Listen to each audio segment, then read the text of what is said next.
आज हम लोग ध्वनि यानी साउंड के बारे में जानते हैं। तो ध्वनि एक यांत्रिक तरंग है जिसको चलने के लिए कोई न कोई माध्यम की आवश्यकता होती है, जैसे ठोस, द्रव्य, गैस। कोई भी माध्यम हो उसमें ध्वनि आपका चल सकता है। ये जो ध्वनि है कणों के कंपन के कारण होती है। ध्वनि कणों के कंपन के कारण होता है और इसे क्या है, श्रोता के कानों तक पहुंचने में, सुनने वाले के कानों में पहुंचने के लिए एक तरंग का इस्तेमाल करता है। ध्वनि तरंग के रूप में श्रोता के कानों में पहुंचते हैं, जिससे कान के पर्दे स्पंदन करते हैं और ध्वनि का एहसास होता है, अनुभव होता है। ध्वनि यांत्रिक तरंगे अर्थात अनुध्वनि तरंग का एक माध्यम है। इसीलिए ध्वनि तरंगे को संचरण हेतु किसी न किसी भौतिक माध्यम की आवश्यकता होती है। ये तरंग ठोस, द्रव या गैस तीनों माध्यम में संचरित होते हैं।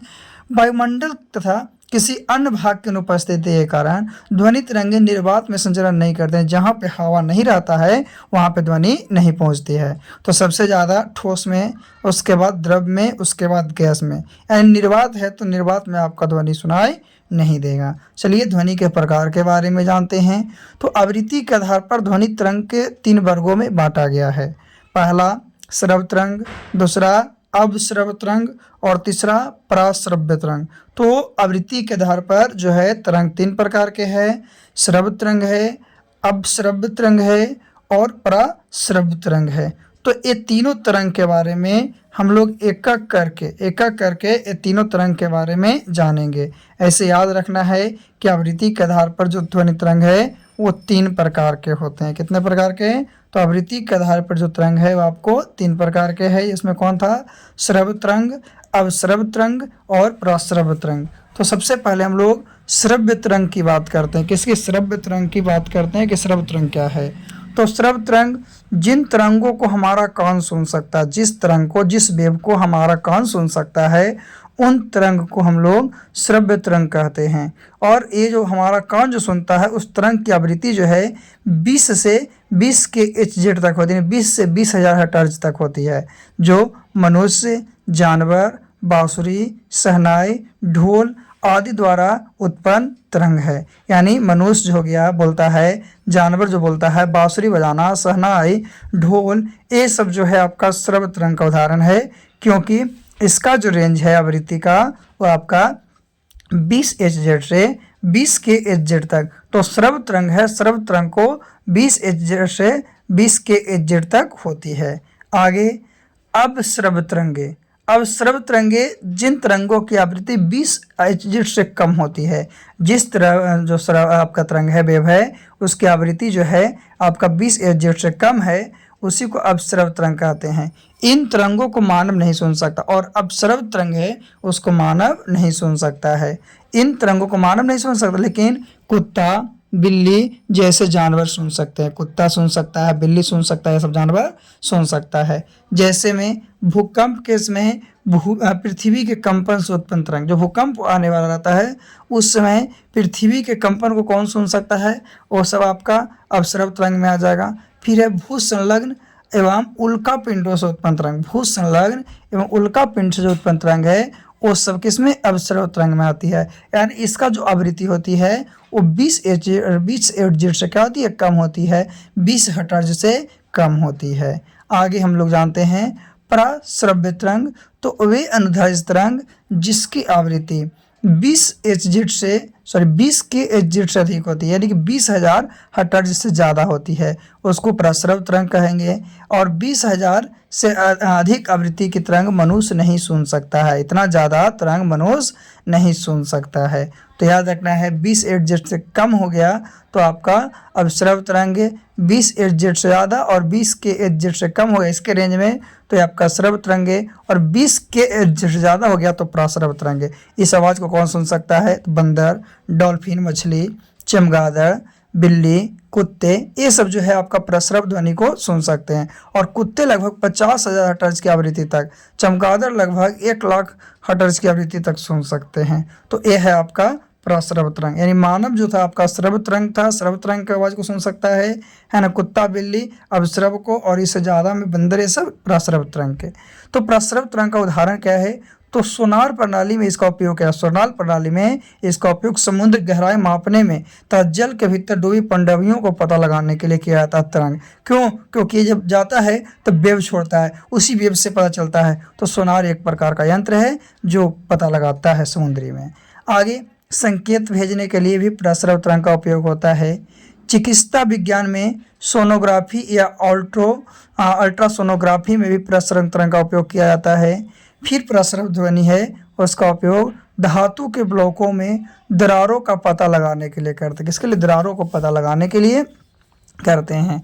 फिर कृषि में कीटों को नष्ट करने के लिए भी प्रसरव तरंग का उपयोग किया जाता है। तो ये सब जो उपयोग है प्रसरव तरंग का संकेत के लिए, चिकित्सा विज्ञान में, प्रसरव ध्वनि में धधातु के ब्लॉकों को दरारों का पता लगाने में, इसके साथ साथ कीटों में, कृषि में कीटों को नष्ट करने के लिए भी आपका प्रसरव तरंग का क्या किया जाता है? आपका इस्तेमाल किया जाता है। चलिए अभी हम लोग तीनों क्या है आवृत्ति के आधार पर तीनों तरंग के बारे में जान चुके हैं और उसमें से प्रसरव तरंग है उसके उपयोग के बारे में भी जान चुके हैं। अब हम लोग देखते हैं ध्वनि के गुण, है ना, ध्वनि के गुण। तो ध्वनि के गुण क्या है? Property of sound. तो समान ध्वनि जो नॉर्मल ध्वनि है वो आपको विभिन्न वाद्य तंत्रों से उत्पन्न ध्वनि में 4 विशिष्ट गुण होते हैं। इतने 4 विशिष्ट गुण और ध्वनि में 4 विशिष्ट गुण होते हैं जिसके आधार पर ध्वनियों में विभिन्नता अनुभव जाती है और उसमें क्या होता है कि ध्वनि में अलग अलग अनुभव किया जाता है। ध्वनि के एक गुण, उनका संक्षिप्त वर्णन आपको बताते हैं। तो सबसे पहले ध्वनि के 4 गुण हैं जिसमें है तीव्रता, तारत्व, प्रबलता और गुणता। प्रबलता और गुणता कौन 4 हैं? तीव्रता है, तारत्व है, प्रबलता है और गुणता है। ये 4 जो हैं ध्वनि के गुण हैं और इसी के आधार पर ध्वनि से उत्पन्न जो आपका मतलब कि कोई यंत्र से जो उत्पन्न ध्वनि होती है उसमें अलग अलग भिन्नता पाई जाती है ना, यही 4 के आधार पर। तो सबसे पहले हम लोग इसमें ध्वनि के गुण में जानते हैं किसके बारे में? तो प्रबलता के बारे में, तीव्रता के बारे में। तो प्रबलता ध्वनि का वह लक्षण है जिसके अनुरूप ध्वनि कान को धीमी अथवा तेज सुनाई पड़ती है। प्रबलता के कारण ही ध्वनि धीमी या तो तेज सुनाई पड़ती है। ध्वनि जब मंद होती है तो प्रबलता कम, यानी प्रबलता जब कम है, लाउडनेस जब कम है तो वो क्या होगा? ध्वनि कम सुनाई देगा। वही तीव्र ध्वनि की स्थिति में प्रबलता क्या होगी? अधिक होगी। यदि ध्वनि तरंग के आयाम छोटे हो तो ध्वनि मृदु एवं धीमी होती है, बड़े आयाम होते हैं। और तीक्ष्ण अथवा तीव्र होगी तो ये जो ध्वनि की तरंग है, प्रबलता है, उसे डेसिबल में मापा जाता है, डीबी में मापा जाता है। तो याद रखना है कि जिसकी प्रबलता कम होती है, जिस ध्वनि के मतलब कि जिस ध्वनि के गुण में जिसकी प्रबलता कम होगा उसकी ध्वनि मंद होगी और जिसकी प्रबलता अधिक होगी उसको ध्वनि की स्थिति क्या होगी? तेज होगी। ये था ध्वनि का गुण पहला, प्रबलता, लाउडनेस के बारे में। किसके बारे में? लाउडनेस के बारे में, प्रबलता के बारे में। आगे है तीव्रता। तीव्रता क्या है? तो किसी एकांक क्षेत्रफल से एक समय में प्रवाहित होने वाली ध्वनि की ऊर्जा, एक समय में प्रवाहित होने वाली ध्वनि की ऊर्जा को ही हम लोग तीव्रता कहते हैं। और तीव्रता एक भौतिक राशि है जो तरंग द्वारा ऊर्जा के स्थानांतरण की दर, यानी एक स्थान से दूसरे स्थान तक को व्यक्त करती है। और ध्वनि की प्रबलता जो है, ध्वनि का प्रबलता जो है आपका ध्वनि की तीव्रता के साथ साथ कान की सुग्राहिता पर निर्भर करते हैं। और ध्वनि की तीव्रता को हम लोग बेल या डेसिबल में व्यक्त करते हैं। किसमें? डेसिबल में व्यक्त करते हैं। और इसका अन्य मात्रक तो बेल पर वाटर पर मीटर स्क्वायर या डेसिबल होता है, यानी एक बेल बराबर 10 डेसिबल होता है। तो अभी हम लोग ध्वनि के 2 गुण के बारे में जाने, एक प्रबलता के बारे में और एक तीव्रता के बारे में, एक प्रबलता के बारे में और एक तीव्रता के बारे में। चलिए और हम लोग आगे ध्वनि के गुण के बारे में जानते हैं, क्योंकि ध्वनि के 4 गुण हैं जिसमें 2 जान चुके हैं। तो तीसरा है तारत्व। तो किसी ध्वनि का पतलापन या मोटापन तरत्व पर निर्भर करता है। तरत्व आवृत्ति पर निर्भर करता है। तरत्व किस पे? आवृत्ति पर। तो ध्वनि की आवृत्ति जितनी अधिक होगी, जितना ज़्यादा आवृत्ति होगा, मतलब कि ध्वनि की आवृत्ति जितनी अधिक होगी तरत्व उतना ही ऊंचा होगा और आवाज़ पतली होगी। यानी कि जिसका तरत्व ऊंचा होता है उसकी आवाज़ क्या होती है? पतली। जैसे और कम आवृत्ति कम तो तरत्व भी कम, तो आवाज़ क्या होगा? मोटा होगा। तो मनुष्य में जो है, जेंट्स लोग में जो ज़्यादा है तरत्व कम होते हैं, इसीलिए आवाज़ मोटा होता है। और जो महिलाएं लोग हैं तो महिलाओं में क्या होती है कि आवृत्ति जो है आपका अधिक होती है, तो तरत्व भी ऊंचा होगा और तरत्व ऊंचा होता है तो उसकी आवाज़ पतली होती है। तो यह है तरत्व। चलिए आगे जानते हैं तारत्व के बाद गुणता के बारे में, जो चौथा गुण है।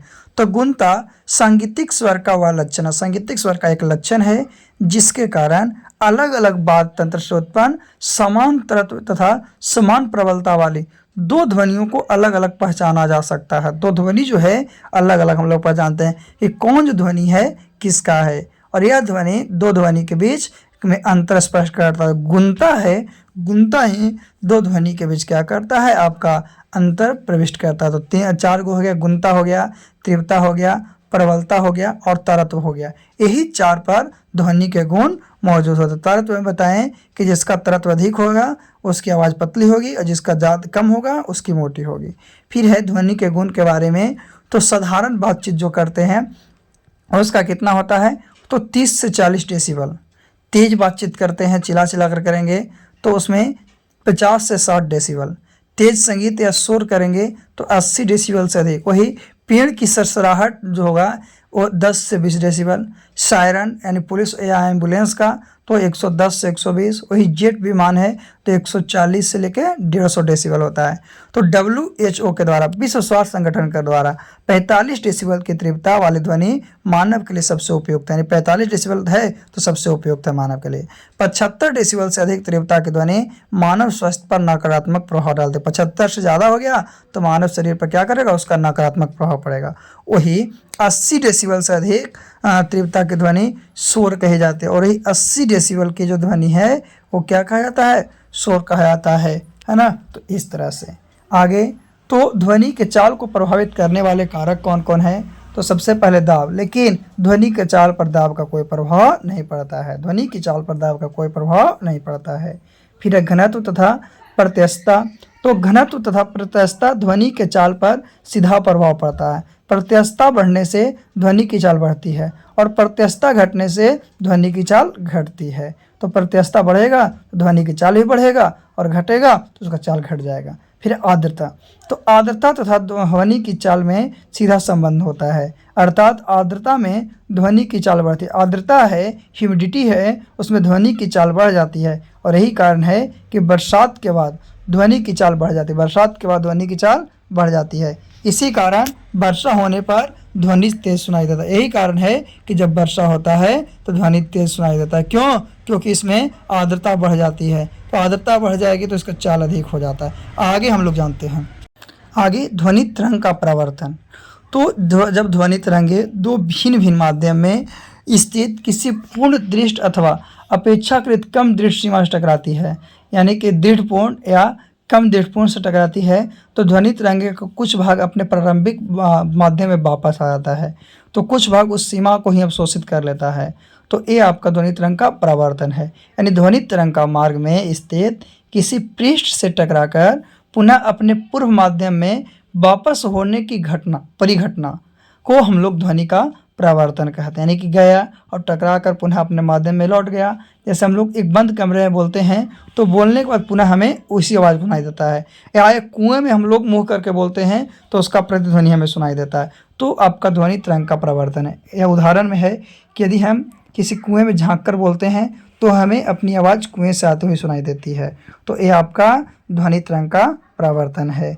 तो प्रतिध्वनि क्या है? तो यही है प्रतिध्वनि, कि ध्वनि जब किसी सतह से टकराती है तो वह टकराकर प्रवर्तित हो जाती है, जिसके कारण प्रतिध्वनि सुनाई देती है, इक्को सुनाई देता है, उसी को हम लोग प्रतिध्वनि कहते हैं।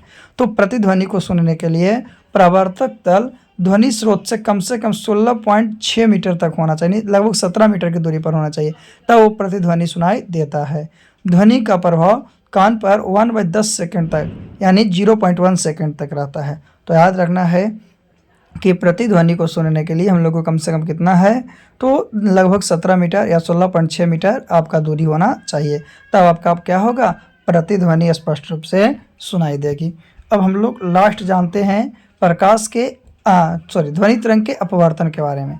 तो एक माध्यम से दूसरे माध्यम में प्रवेश करने वाली ध्वनि तरंग का अपने पथ से विचलित हो जाना, अपने रास्ते से अलग हो जाना ध्वनि का अपवर्तन कहलाता है। और ध्वनि का अपवर्तन माध्यम के घनत्व पर निर्भर होता है, इसीलिए विभिन्न माध्यमों में ध्वनि की चाल अलग अलग होती है। विभिन्न माध्यम, अलग अलग माध्यम में ध्वनि की चाल अलग अलग होती है। इसके अतिरिक्त दोनों माध्यम के ताप में भिन्नता के कारण भी ध्वनि का अपवर्तन भिन्न भिन्न होता है ना। आगे, तो दिन की अपेक्षा रात में ध्वनि अधिक सुनाई देता है, यही कारण है। यानी पूछेगा कि दिन की अपेक्षा रात में ध्वनि अधिक सुनाई क्यों देती है, तो प्रकाश के अपवर्तन के कारण। या प्रतिध्वनि क्यों सुनाई देती है, तो प्रकाश के परावर्तन के कारण, जिसे हम लोग इको के नाम से जानते हैं। इको मतलब होता है फिर से उसी आवाज़ को सुनाई देना। तो ये आज हम लोग ध्वनि के बारे में जान चुके हैं। अगले वीडियो में हम लोग फिर से कोई टॉपिक के साथ मिलेंगे। तो आज के लिए इतना ही काफ़ी। आप लोग पढ़ते रहिएगा, ध्यान देते रहिएगा ताकि आपको समझ आए।